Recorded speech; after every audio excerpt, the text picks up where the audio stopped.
Good morning and happy Halloween to all of our Merry Marvelites out there. Very excited to be back in the spirit of the season. I am dressed as Christian Bladt for Halloween. And Rachel, what are you dressed as? My alter ego author name, Rachel Radner. So so Rachel Goodman is pretending to be Rachel Radner. Exactly. And Michael, if I had to guess from the Marvel Universe, I would say Agatha Harkness from the Fantastic Four.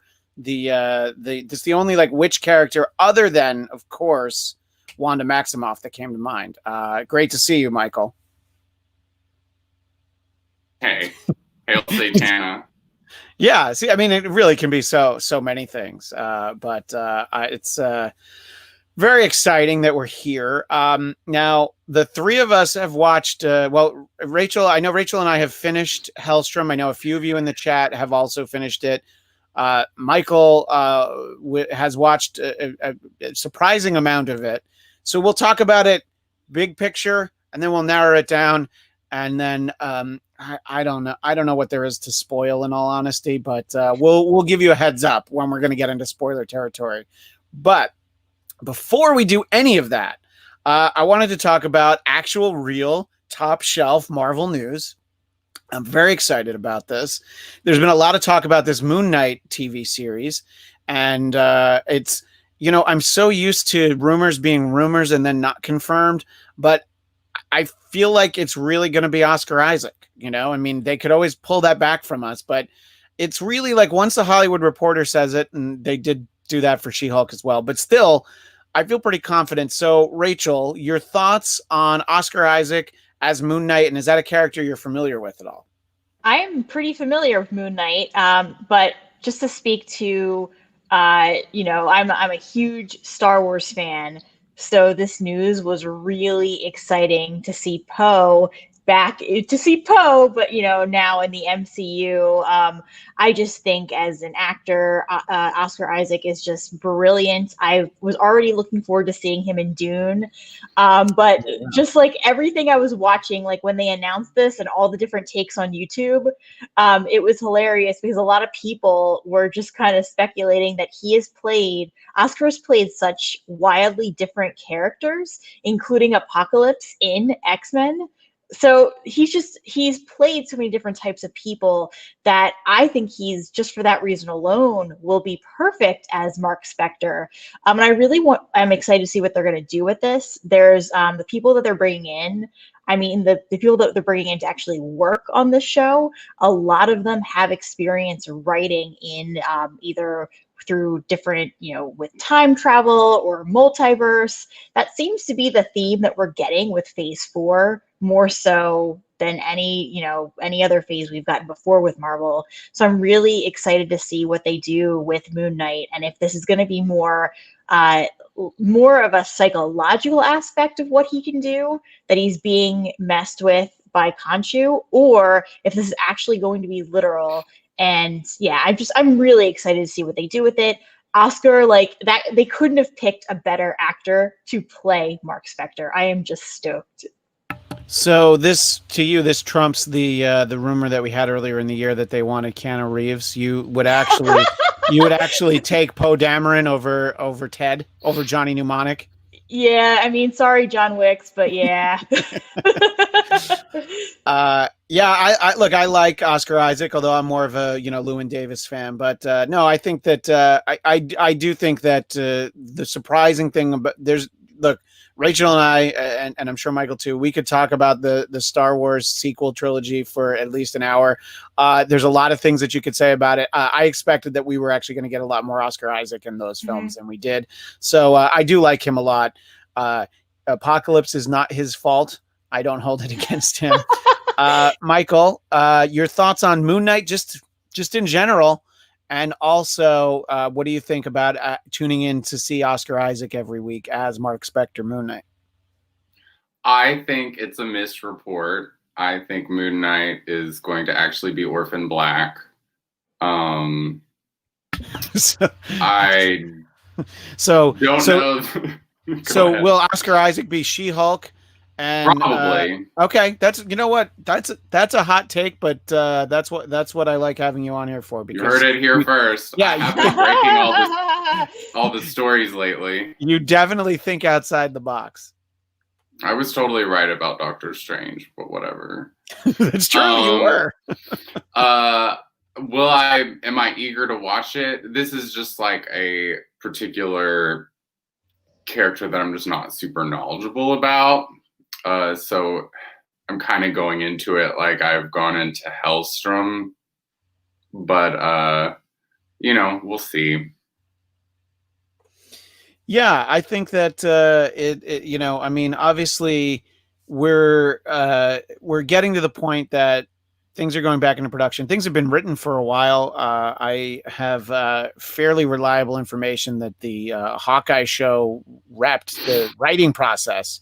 I don't know, like 3 months ago. Like they've been done for a while. It's funny because I hear things and I forget sometimes when they're in the public or not. Like I knew somebody who was writing the Dexter reboot, and I mentioned it conversationally to someone, and they're like, "What? There's no Dexter reboot?" And I'm like, "Whoops." That's what happens when you're inside, like me. When you can be inside. But so I think that they can start getting this. And by the way, there's a friend of mine, a friend of Rachel and mine as well. If you knew her, you'd like her, Michael, but you never got to know her. A friend of ours, Rachel, someone who perhaps we would sometimes discuss anatomy with on an AfterBuzz popcorn talk show, is an extra on WandaVision, literally right now. She's on set right now, and she can't tell me anything. But at some point, we won't be seeing WandaVision for a while. No, I think that I think they're pretty close to finishing it. It seems like, because they filmed a lot of it in Atlanta, so now they're filming something in LA. I don't quite know what that is, but I do think it's scheduled to premiere after Mandalorian, maybe around Christmas time. I guess that could change, but so the reason why I bring all that up though is one, to point out that I'm a Showbiz Insider. Thank you, but also to highlight the fact that they can really start thinking about filming these things. So the idea that so it's really like, according to the Deadline story from earlier this week, Oscar Isaacs is in negotiations, and I still feel like that's the thing with She-Hulk. I think she's in negotiations, and saying she's not in it is sometimes like a way to get a little bit more money on it. We also know that the director will be Mohammed Diab, and I can tell you that I don't know anything about him. And I looked up the movies that he had done. I hadn't seen any of them. I think that, Marvel will do for movies a lot of time. They will get your TV directors and give them an opportunity on the big screen. And I do think that sometimes people who have like a film that maybe people didn't see, or, something, that's obscure in the United States. But if you believe IMDb, and I do, he's an award-winning writer and director. So he's done a lot of stuff about Egyptian society. So that, to me, tells me why he would be a good fit for this. He would have a handle on that. And Rachel, when you were talking about Moon Knight, you mentioned Khonshu. I mean, there was just to me, a great storyline in the Avengers ongoing monthly series. There was this huge crossover called Empire. This was such a better story about Moon Knight getting Thor's hammer, taking the Iron Fist from Danny Rand, getting the all these other items from like Doctor Strange's cloak, his cloak. So I think that there's a lot to do with the character, and I think focusing on the sort of the Egyptian background, I think could make it very interesting. And we don't really know much, but what are your thoughts on sort of highlighting that aspect of it? So first of all, I just want to kind of throw this out there too, because we were talking about production and people involved with the actual execution of the show. Jeremy Slater, I just want to say he has been announced as the showrunner for Moon Knight, and he's from the Umbrella Academy. And so I think that that's I love the Umbrella Academy, both the comic as well as what they did on Netflix with the show. And it's to take a guy who worked on that show and bring him over to Moon Knight. That to me says, okay, we're doing something with the multiverse here. And I think it's all going to go back to WandaVision. We know that WandaVision is now starting phase 4 of what we're going to be seeing. And so I think a lot of what she's dealing with in her own, personal hell with potentially Mephisto, it could like set off all of these other complex situations where we now have spirits that are going out and messing with humans, messing with people in the different multiverses. And I sort of think that that's how Khonshu is going to be involved here, is that we're going to see from WandaVision this series of events that's kind of like set off. And then we see when we get to Moon Knight, I do hope that they tie in to everything that we get usually like with the Egyptian background. I hope that they don't retcon what we saw in the comics, and I hope that it's not just a psychological thing that Mark Spector is going through. I really hope that it's actually Khonshu and that we get to see some of what we did in the original comics with Moon Knight and his origin story, and that it actually happened where this meeting with Khonshu isn't just in his head. Yeah, I mean, I think that I also, there's distinctive personalities, and it was a choice that was made for the Legion TV show that they didn't give him the very distinctive personalities that had David's different powers in his head. So I would kind of like to see that. And if they go so far as having different actors play the different characters, I don't know. I think that this could be a really cool show. But here's the thing. If you don't do it right, it's just a Batman ripoff. So I think that we definitely don't want that. And I don't know, Michael, I want to see the Moon Knight suit. I don't want a variation on it. I love that, like the white cape, and I know I like all of it. But am I wrong? Should they reinvent it and go something a little bit more Taskmastery? They always seem to mess up the suits for me, for the most part. I feel like the Avengers are kind of like, they're good. Yeah. I think we'll see kind of like the Marvel's Daredevil version of the Moon Knight suit. And we're probably going to have to wait the whole season to see it, just like with that show. You know what? I want you to be wrong, but I don't think you are. In the chat, Kemi Egan says, I'm not familiar with Moon Knight, but looking at the character drawing, Oscar Isaac is a great casting choice and is going to look really cool. And also, Johan Pena asks, when is Moon Knight supposed to come out? Moon Knight supposed to come out. It's going to be a while. I mean, they're just casting and getting together and writing. So if I had to guess, probably more than a year from now, probably early 2022. They're backed up on their shows anyway, just like the movies.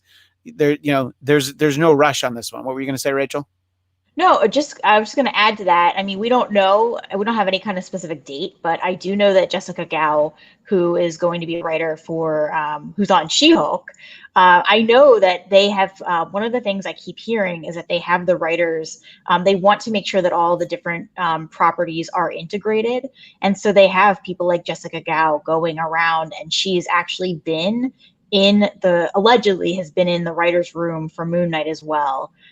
So yeah, allegedly. There's no like official report on that, but that is what so I know that, during this time, like obviously they're busy, hard at work writing and creating the scripts, but obviously no official premiere date yet or anything. Rachel, you of course misspoke. During these unprecedented times and how we're all in it together. You just always have to remember when we speak of the situation of the world, we point out that it's unprecedented. Michael, in terms of talking about the Disney Plus slate and the schedule, I think you and I were trading messages earlier today. So Michael is our news desk and our rumor mill. You were saying that the Falcon and Winter Soldier series, you feel like it's not going to be on. There's a very specific reason why it won't be on for a while, right? Yeah, I think that the Black Widow movie is tied to it, and I think we can't see that show until we've seen Black Widow. But going back to what Rachel was saying, it just made all the wheels in my head start turning about how they want to integrate all these shows. do you think, given that roster of Wanda, Vision, Falcon, Captain America, Winter Soldier, Hawkeye, Moon Knight, She-Hulk, we might get a TV Avengers, like a West Coast Avengers or something like that? Like, by the way, don't forget Ms. Marvel. I I mean, that right there that's a full, really well rostered Avengers team. What do you think, Like, Rachel? kind of like how we got Defenders, you know? Yeah, sure. I think what they're doing, what I've heard too, is that they're kind of shaping this up to be a young Avenger. I know we're going to talk about, this a little bit. We're going to talk about this a little bit more in, a bit. So I don't want to jump to this, but with potentially seeing America Chavez and Ms. Marvel, that's kind of where I think they might be going in terms of maybe seeing a new an Avengers show. Yeah, for sure. But a lot of these people in this roster are already Avengers. Yeah, no, I do think that that's a possibility, though. I almost wonder if with Disney Plus and The Way of the World, and just streaming, if they would do something like that, but they would specifically create it for television instead of that's what I was thinking. I think you're absolutely right. And New Avengers certainly makes sense, especially when we're talking about characters. You're talking about America Chavez, you're talking about Ms. Marvel, who's in high school. That's the perfect definition of young. And I think that some kind of crossover. I would be surprised if the movie characters, specifically if Elizabeth Olsen and Paul Bettany, would be part of a team like that. But I do think you would get some major event. And they're probably, just sort of looking at the way that the last year has gone, they're probably reconceptualizing some of what they had planned. There's probably that stuff could be for TV. Yeah, I was going to say there's probably stuff that maybe they thought would lead into a theatrical event, but they're like, we're already 4 movies behind. Let's do something big for TV. Let's keep people subscribed to Disney Plus, because they know that something else is going to come. Well, let's be honest. Like, if Nicole Kidman can be exclusively a TV actress now, I mean, it's not below Elizabeth Olsen. No, Paul Bettany, Yeah, no, it's not. I definitely agree that and I'm sure that she certainly welcomed the opportunity for WandaVision, because we all know she wasn't going to get a Scarlet Witch movie, and that's no knock on her. It's just, it's too new, and I don't think they fleshed her character out enough, because I love that character, and I really don't care about her at all. I understand that, because I care about her mostly because of a connection to the comic book character. And I do think that she's had great moments, especially in Endgame, when she could have single-handedly beat Thanos if he didn't basically drop a planet on her.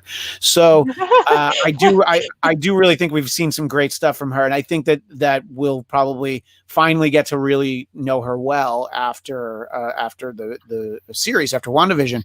So I think that a lot of this stuff will feed into the TV, and I think that they've got big events planned that they're not ready to tell us, because they're for 2023, and but when it comes to Falcon and Winter Soldier, it really makes sense that story would tie into Black Widow. And I've always been fairly adamant on this show that it'll come out eventually in a theater. I think there's a certain point where it wouldn't come out in a theater, and I think if they miss that May 2nd, 2021 date, that might be the time where it's like, okay, we've waited a year. We need to get a little bit of money back on our investment, but I think Wonder Woman's going to have a lot to do with what they do. Wonder Woman has a lot to do with it. I agree. It's scheduled to come out at Christmas now. And I'm some people would say I'm needlessly harsh on Tenet. Our friend Ryan Nilsson would agree, but that I think that was a bad barometer for people's appetite for big blockbuster movies, because even if you love that movie, it's a more cerebral sort of, something that you think about. It's a great director, very popular director. If Wonder Woman had come out, I don't know, September 1st, we'd have a better idea. Now, maybe it wouldn't have done the kind of business that, you would expect a Wonder Woman to do. but maybe movie theaters would be a little bit more healthy than they are right now if it had come out. And we'll see. I think that, Marvel's, sort of just like, we're going to wait a year, because it's like, no, we're not going to pick a date in January or February. Let's really see how this goes. And I think that with Falcon and Winter Soldier, they weren't able to finish it. But, it's such a minor casting item, but Michael, I did see the Falcon and Winter Soldier added an actor named Danny Ramirez, who's from one of our favorite television shows, The Gifted, which we used to talk a lot about on Marvel TV Weekly. When we started, I believe it was actually the 2-hour pilot. I just was forgetting that show. I know. You remember how bad the show was, that in the pilot, Polaris didn't have green hair? And washed out. Well, they were smart in the second episode. They had her wash out the black hair dye, because it's like, wait, you get this cool character. Yeah, they managed to ruin the characters that they got. And I had to look at how they dumbed down everything. That's going to be too flashy and too circusy and silly for people. No, we want to see the suits. We want to see the characters look like the comic book characters. Right. Exactly. And so, we're getting little news like that. They're probably fairly far along in their filming. Just because it was what we were talking about, I'll circle back for a second.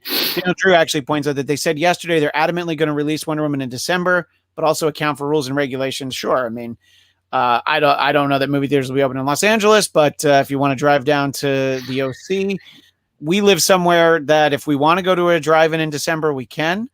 Where I grew up, I think the drive-ins closed probably before October. They were only open late spring through the beginning of fall. So we will see what happens with Natasha. I mean, it's still a long time away for that to come out. I don't know why they're. I'm sorry. Go ahead. No, go ahead, Michael. I don't know why they're still trying to make movies happen. The only movie that is possible to be successful during a pandemic is New Mutants, because so little was expected from that movie that even making $1 million would have been it's just not. Let's not forget, we're about 3 weeks away from the Blu-ray release, and I will be signing up for it. You'll be first in line. Virtual line. I may have already pre-ordered it from Amazon. I don't know, or either that I'll or order it for Lockheed, but that's it. Yeah, I hope that there's a whole featurette about the making of Lockheed, and I want one about the sock puppet, and then one about the actual Lockheed. I want both. I would like to just watch it in a place where I can actually see it. It was just when we watching it in a drive-in experience, it's a little bit difficult to see who was fighting the bear at certain points. So I will watch it again just for that. Just to kind of have a clearer view of it. But otherwise, I'll say the same thing about Helstrom that I'm going to say about this, that I was passively interested. Yeah, I think that's fair. Yeah. By the way, they should put that quote. That's a great compliment on the Blu-ray box. Passively interested. Author Rachel Radner. What can I say? Marvel movie news. Yeah, that's given a half star. Yeah. Out of 10 stars. What? A 1/2 passive star. Yeah, but that's good though. I mean, at least it's a star. All right, so look, there's some. We get some minor casting news. An actress from Babysitter's Club and Doctor Strange and Multiverse of Madness. The reason why stuff like that's interesting is because I want to know how close they're getting to actually filming it. I was reading that Christian Bale has arrived in Australia to film Thor: Love and Thunder. Probably. What is he playing? There's been a lot of questions about that. Yeah. But there was a very specific character that I actually forget now who it was. But I'll look it up so I don't seem quite as stupid, but just forgetful. But so there's probably. Australia is a very strange country because, well, for a lot of reasons, but in terms of how they're handling the pandemic, there are whole I think they have provinces there, and I'll again sound like an idiot if I'm wrong. There's whole areas that are like went back to shut down. My friend Brad is a teacher in Melbourne, and finally, like, retail stores just opened for the first time in months. But then there's other parts where it's fine, and things are relatively normal. New Zealand is fine. Yeah. There's tons of uncharted parts of Australia you could go to. They've never even seen the coronavirus. Well, That's a great point. And so, with Christian Bale, as far as I know, all we know is he's playing a villain. It's not officially announced. Like, big surprise. Yeah. But it's interesting because, speaking to certain parts of the world or even certain parts of the US that feel more open, when I was in Pennsylvania back in September, you could go into a movie theater. They were not closed down in the suburbs of Philadelphia. So, but even, being out here, it's hard to know what will happen to the movie business, considering, Los Angeles movie theaters are still not open. And it's the world. To me at least, it feels like the world is heading in the streaming direction, especially with all the reports of theaters shutting down. And no, I mean, it's interesting because, like, you'll actually see some TV shows will have like a limited studio audience. Like Saturday Night Live has a studio audience, but they do pay everyone. They pay them as extras basically. And if you're and I believe they test them too. I don't know that for sure, but I've known people who've, like my friend who's doing extra work, like, to be on a set, you get tested, and sometimes you actually get put up in a hotel for a day beforehand. So ooh la la. I know, right? It's like a little mini vacation. Like, wait, Hampton Inn and free breakfast? Sign me up. Now you're talking. And because on top of that, I mean, obviously as an extra, they have to pay you X amount, especially if you're union. But even non-union, they have to pay you a certain amount anyway. But they have to test you. With SNL, it is more like an extra, but also if you work in the health field, they give you priority. And so you are more easily able to get tickets, I'll say, to be a member of the audience. Yeah, I interned at SNL. I was a page at NBC. Really? Let me just say, this is the best time in the history of the show to try and get to see it, because it's like people mail in for tickets and like I would just see them. I would see this huge like bin. I'm like, you're not going to get them, mostly because people who work there like give them to their friends and stuff. Anyway, what? You heard it here. More breaking news. As a page, I had more power than mid-level executives at NBC to get people into SNL. But anyway, so the character that it's rumored that Christian Bale plays is Dario Agger, who is Minotaur, and that's why I didn't remember it, because it's not, it's not like your upper tier Thor characters, but also just a rumor, So we will have to see what happens with that. Anyway. A lot of stuff in the weeks ahead that we're going to get in terms of what we're finding out, what's filming, what's not. Charles Lee actually had a funny comment earlier. Writers' rooms these days are basically Zoom meetings. I can attest to that because my wife is a TV writer. She can be in one room, log out, show up in another room, and share notes. No need to drive around. It's the 21st century. Yeah, I just don't think she would be splitting her time on the two shows. I think you have producers that can do that very easily now. Somebody who, like, your Shonda Rhimes level people, it's probably a lot easier now to just like, I'm just going to check in and see how the show's going. How is Grey's Anatomy season 43 going? What's happening? How are we getting away with murder this week? Let me just see really fast. Anyway, I just referenced two shows that are probably better than the one that we're about to talk about.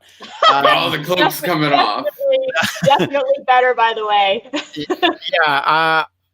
I watched the pilot for How to Get Away with Murder. It was a little rough, but there was a certain level of something in it. Anyway, so we want to talk big picture about Helstrom. I know some of you in the chat have seen it. I know, Michael B., you're going to agree with one of us. Let's just put it that way.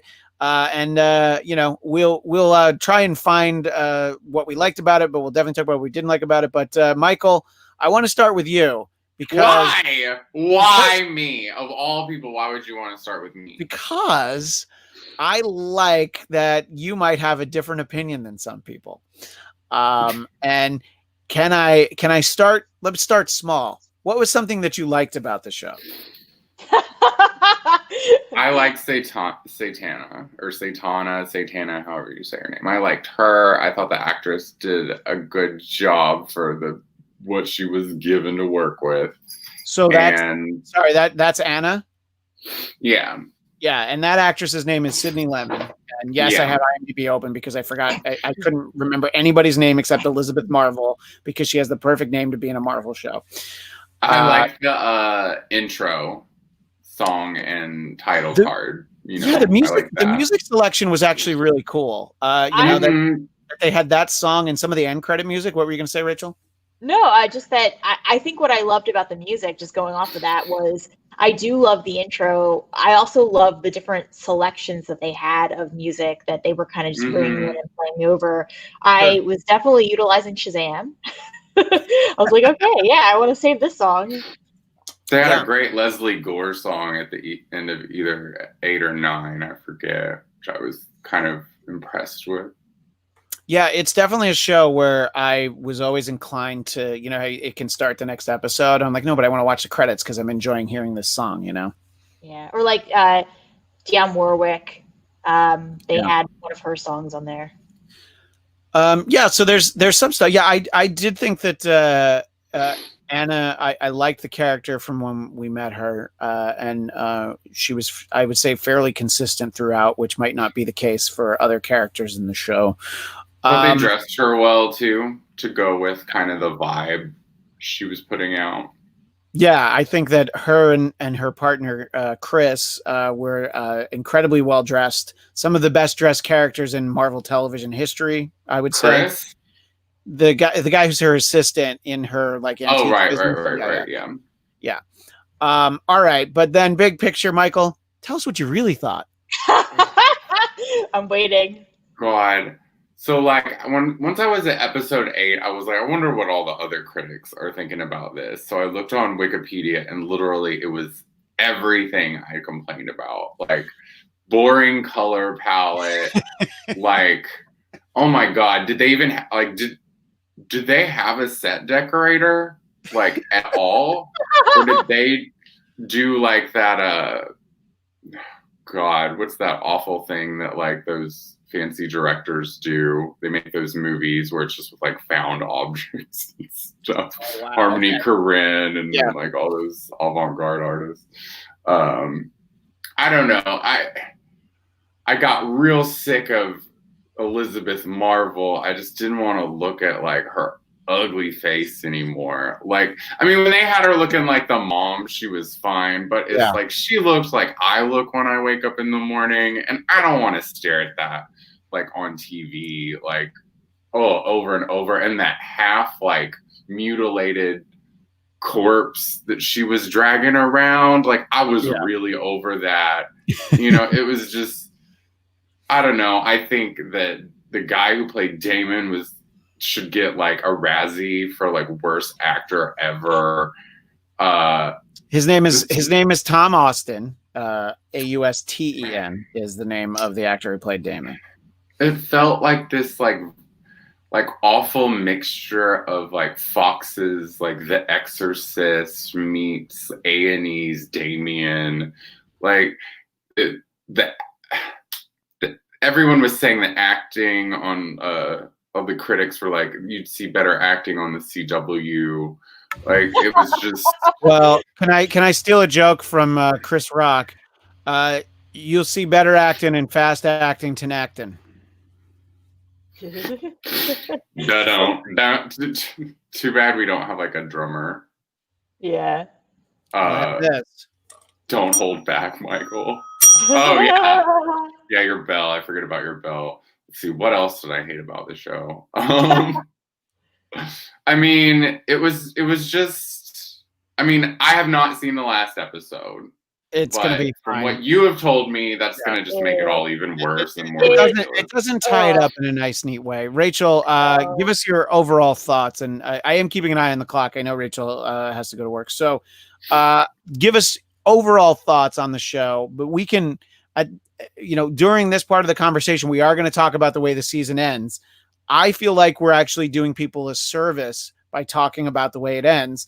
Michael, I can't believe you stopped. I talked to you like 2 days ago and you had gotten to episode 4. And I'm like, that's fine. Talk about how much you hate it. And then today you're like, oh, I watched 9. I'm like, what did you do that to yourself? Is this a cry for help?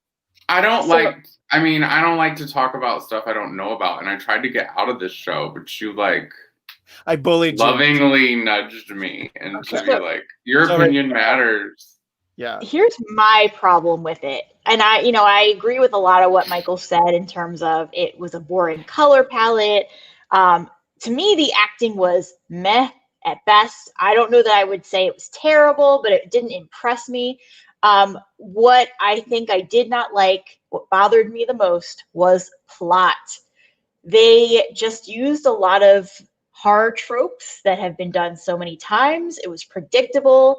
The characterization, like I wasn't thrilled or impressed with the arc of any character. Any single character on that show they all felt pretty flat. And I don't think it was necessarily the performance. I think it had to do with the writing first, and then maybe the performance kind of ties into that. But to me, it was the writing that was off. It was not original. It was it was bland. To me, I didn't hate it. It isn't the worst thing like that I've ever seen in my entire life. But you know what I would say, Rachel, just to interject really fast. I would say that plot-wise, a lot of it felt like some of these writers had written specs for Supernatural and then, didn't get hired on that show. And they're like, oh, but I have these ideas. And I think that the big overall plot isn't a bad one, but I do think individual episodes, you're like, wait, where are they? What are they doing? And now here's the thing too, New Mutants. This was also a complaint I had about New Mutants. It did not feel like it was Marvel. And I get it. Every Marvel movie, every Marvel TV project, especially in this like finishing era of Marvel TV, some Marvel television shows just feel nothing like the rest of the Marvel properties. I get that. But New Mutants and Helstrom, I didn't even realize I was watching a Marvel show. I don't know the comics that well, but from what I know, they diverted a lot. And from everything I've seen, it was just completely different from the comics, number one. Number two, there was nothing about it that said Marvel to me. And I think that's a problem. That even if this is supposed to be different, like Agents of S.H.I.E.L.D., it felt like Marvel to me. It's still like at the end of the day, it was darker. Like they're just the way that they kind of like just cinematically, it was a darker kind of, especially once we got to season 2, Agents of S.H.I.E.L.D. was always a little bit darker than the rest, but you still could tell it was Marvel. And Helstrom, I would have no idea. It just felt like it didn't even feel like it stuck with the mythology of what we usually get with the characters. And also, just talking about, Damon and just even, I did like Anna. I think that we all seem to be in agreement there to some extent. I liked her characterization. I didn't see much of an arc, but at least there was a little bit of something. But Damon, he just didn't feel like he was the character that we started with him. Our viewpoint was Damon from the beginning, from that pilot. And we just didn't get much from him. And it's like, okay, you're supposed to be the hero. What is happening here? Why aren't you showing us what you can do really? I mean, we saw his powers sometimes, but he really wasn't using them in a way, or he wasn't using them in a way that really demonstrated to me that this is a Marvel superhero property that we are watching. And also, a lot of times we got these like soap opera-y conversations between characters. Like I watch The Young and the Restless, and I do an after show for that. I felt like I was sometimes watching a show similar to The Young and the Restless, with how they were drawing out conversations with people. And it's like, this is Marvel. Why are we spending so much time having this conversation? Let's get to the action. Which about big picture, Michael B says, I agree. It didn't feel like a Marvel show. And a blistering hot take from Daniel Drew. It's like they didn't know what happened to Iron Fist and the Inhumans. I'll take offense to half of that, but I do understand what you mean. I looked, and they did intentionally try to bury the show because it was so in line with New Mutants, and they kind of like realized we don't want to be this horror thing. And I'm really confused as to why they're doing Morbius and Blade now, because that's Well, like what? Morbius is Sony, so that's a little bit of an offshoot. And I mean, Blade is a property that has had success in the past. I do understand that, but again, it's not MCU, so I can see. Or no, actually, that one is. I'm sorry. Yeah, I think that they just feel like it'll be, But speaking of Blade, Michael B also said that they've taken a Blade approach to the show. It would be great, just a little bit of the background, and move on to Demon of the Week. I thought that's actually what we were going to get, but I don't know. I think that look, Rachel, what you said earlier about plot, if you have great plot and okay actors, it's going to be okay. A perfect example would be the Battlestar Galactica reboot. I don't want to name names. Yeah. A few of the actors are not good in that show. They get much better by the time it ends. And some of them might have been part of Nexium. I don't know. But in any case, some of them are not particularly strong in the first few episodes. And then you start to go like, oh, they're giving them more to do because they feel more comfortable with it. And I think that the plot isn't great. And I don't know who from this cast is a good or a bad actress. There's definitely actors I've seen before, but I think that, Damon, I think if he's a great charismatic, if Tom Austin's a great charismatic actor, maybe it comes off better, but it's tough to say. It is very reminiscent. Unfortunately, I have to say this out loud. It's very reminiscent of Finn Jones because they look kind of similar. And you want both of them to put their shirts back on anytime it's off. At least I did. And I'm not going to say that about every time I see a show. I just felt like, oh, come on, Damon. They don't have time for Chris Evans. Yeah, Damon. They don't have times for sit-ups and hell. What's going on? But and the chemistry. I didn't dislike the Gabriella character for most of the season. What about the end? The end was Don't even get me started. That's why I had to go there. But there could not have been less chemistry between her and Damon. Does she have more than one outfit? And also, I mean, she's getting ready to be a nun. Sorry, Rachel. A lot. And also I know, Michael, you didn't see that last episode, but so predictable with how she became, essentially they were trying to imply that she had been possessed and that she was now, no longer the Gabriella that we knew. And good. But it came too late and it was so predictable and she has a shot of whiskey with the keepers. So, and I think she's might even be wearing leather pants. So, she's a bad girl now. Because they're basically taking something from the costume design of Grease, where they're like, but look how she's dressed now. Look what happened to Sandy. Now she looks like them. So, yeah, it's from that episode, which I think was 7, where they get possessed in the last few minutes. Yeah. I was like, oh, this whole thing unraveled, and like not in a good way. But the actual, go ahead. Sorry. Oh, I'm sorry. No, I didn't realize it could take a turn for the worse at that point. I thought it had already. Yeah. It did. Up until that point, I was holding out hope. I'm like, you know what? I felt like they were building something. Maybe it was going to work, and it didn't. And I do want to jump ahead because I know you only have a couple minutes, Rachel. So they tie up the story for this like needlessly long like dinner at Damon's house, and then the epilogue, the 1 month later, I'm like, that's so confusing that it's only a month. And I don't know. Sometimes when you see a show and you feel like it might not come back, you're very disappointed that you're not going to see what happens next. I'm so relieved that I don't have to see what happens next. From that. What did you think, Rachel?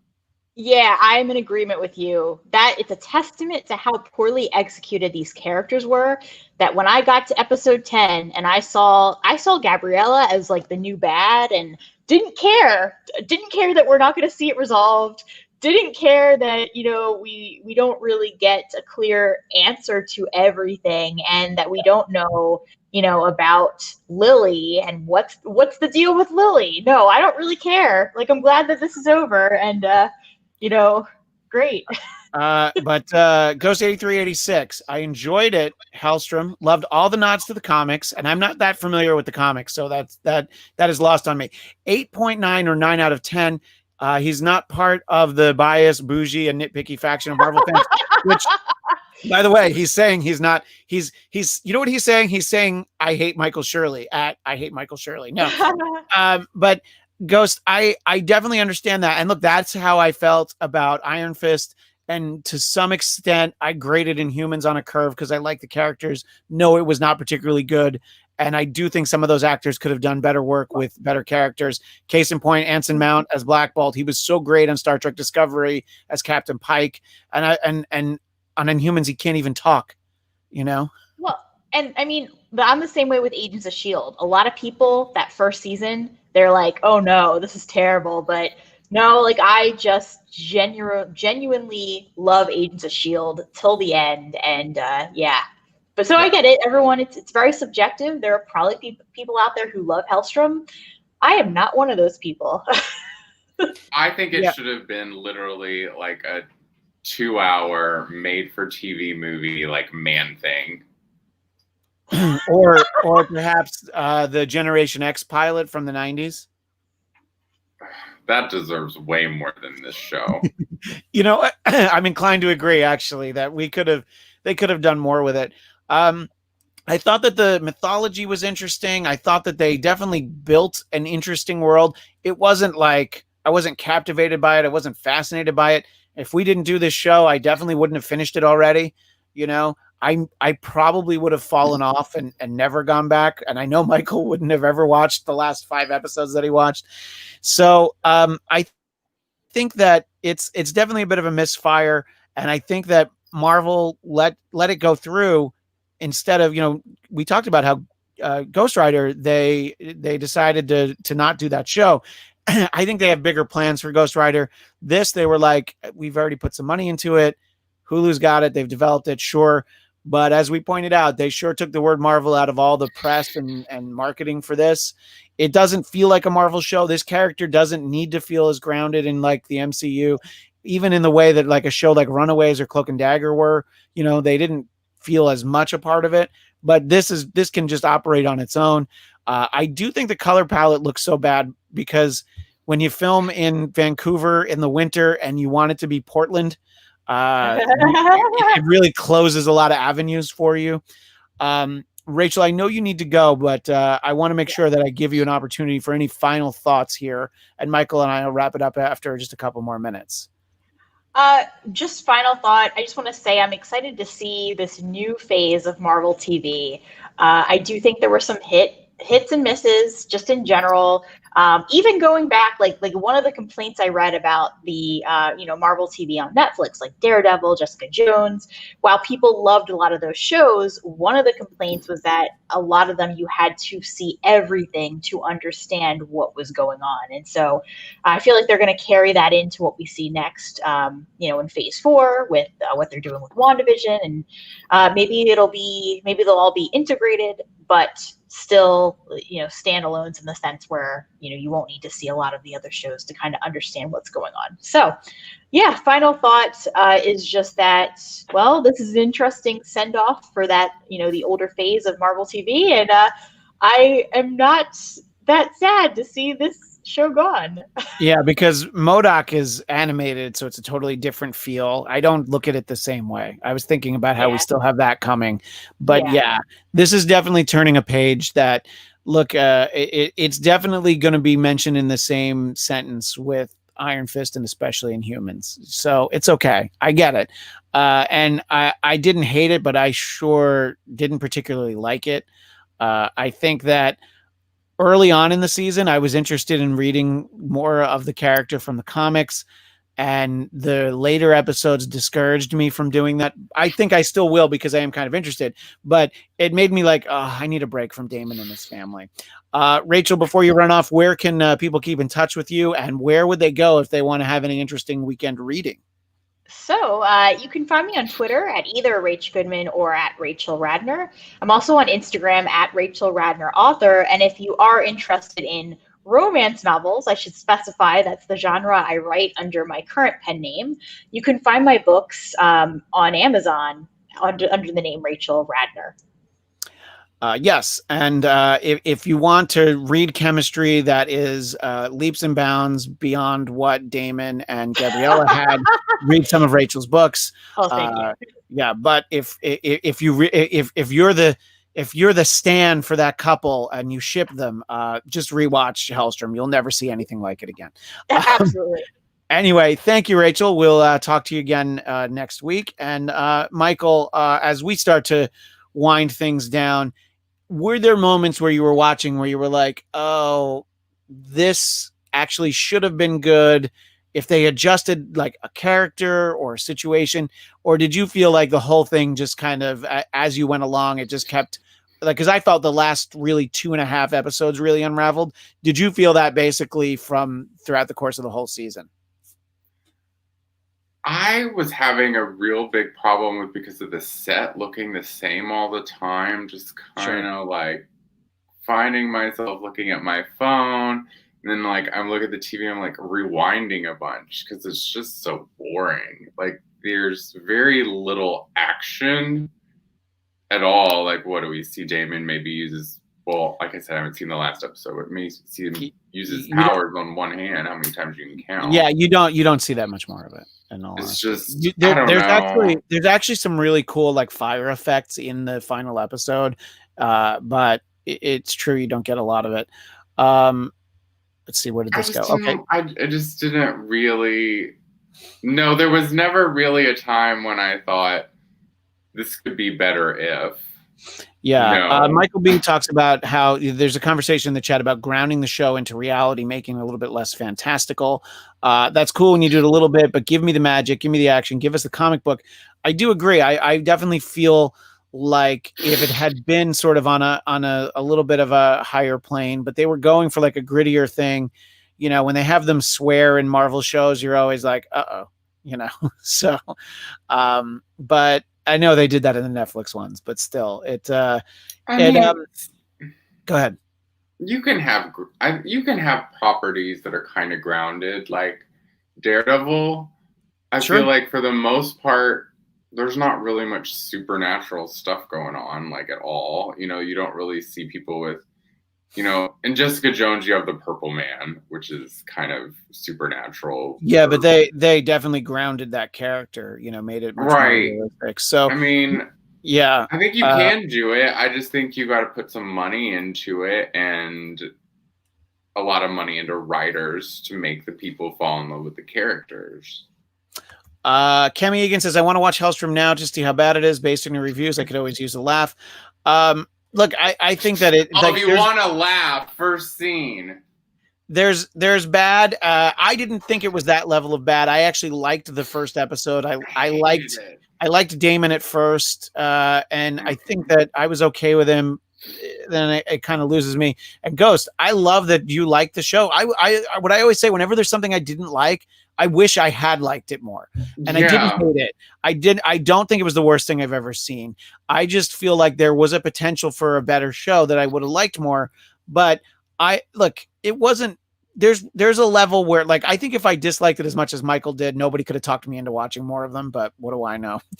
But I don't know. And look, we can continue to talk about it as people watch it. If you want to tweet at us, you want to leave comments, it's fine. I don't think we did. Look, we referenced a few things sort of vaguely. We really didn't give a lot away. So if you do want to check it out. Just know that we were kind of underwhelmed by it. And unlike some of the critics who wrote about it, we're predisposed to want to like stuff like this.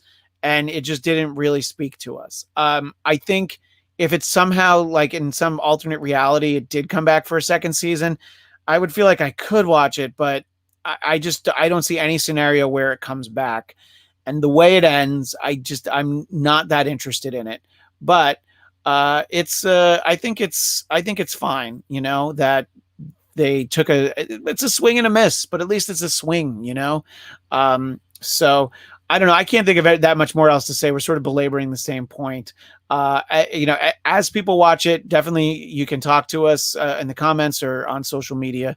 But we'll be back next week, and it can certainly come up again if anybody wants to talk more about it. But until then, Michael, where can people keep in touch with you?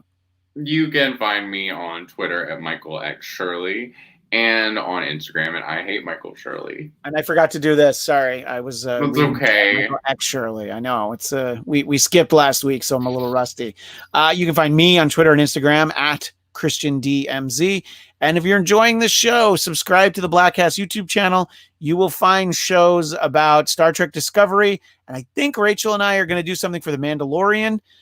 So also, if you don't feel like you're getting too much politics out there, I also have a show called The Trump Report, which we're doing one tomorrow, and then we'll do one on election night. And then regardless of what happens, we're going to take a little break. But are you going to do a live Trump Report on election night? We did that 4 years ago, and it's still out there on YouTube, and it's something to watch. I know where I'll be getting my info. That's right. You come to us. But that's all the time we have for now. But we'll see you again next week. Until then, as the great Stan Lee would say, Excelsior!